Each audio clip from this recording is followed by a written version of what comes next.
Hi there, this is Harry, and this is the fourth podcast of the week, so thanks for joining me. In the fourth one, we're going to look again at some grammar. Here, we're going to look at indirect questions.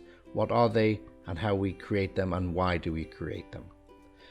There are two types of questions, direct and indirect. A direct question is usually, what is your name? How did you get here? Who are you? Who are you?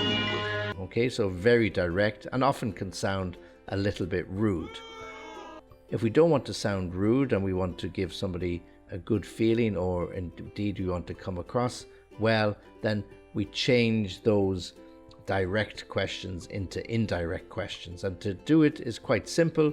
We just add some words or phrases at the beginning, which takes the stress away from the who, what, where, when, and turns them into indirect questions. So you sound more polite and people are more likely to answer your question. So particularly if you're a foreigner to English shores and you want to find some place, hotel, bank, airport, whatever it is, try and make your questions indirect. You're more likely to get a response, more likely to get a positive response. So let me give you these examples. Direct question: where is the post office? So if you stopped somebody in the street and asked them, where is the post office? They might look at you, they probably would help you, but it's not so polite. Change it into an indirect question. Could you tell me where the post office is? Much more polite, much more likely to get you a positive response. And be very careful here. When you see the direct question, where is the post office? Note where the word is, where is, okay? But when we use the indirect question, is goes to the very end of the sentence. Could you tell me where the post office is? Question mark. So that's a really critical part of these indirect questions.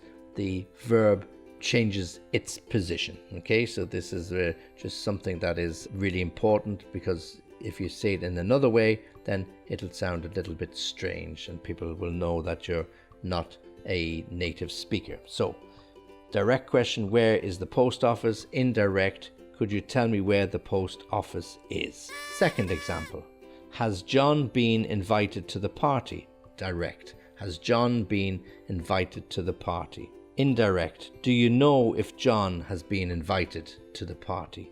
Indirect, more likely to get you a nice response. And again, here, look at where the verb is. Has John, at the very beginning of the sentence, has John been invited to the party? And in the indirect question, do you know if John has been invited? Its position changes. Do you know if John has been invited? Okay?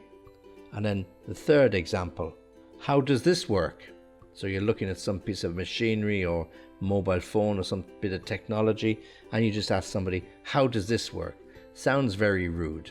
It's grammatically correct, it's a direct question. If we want to turn that into an indirect question, could you please explain how this works? Could you please explain how this works?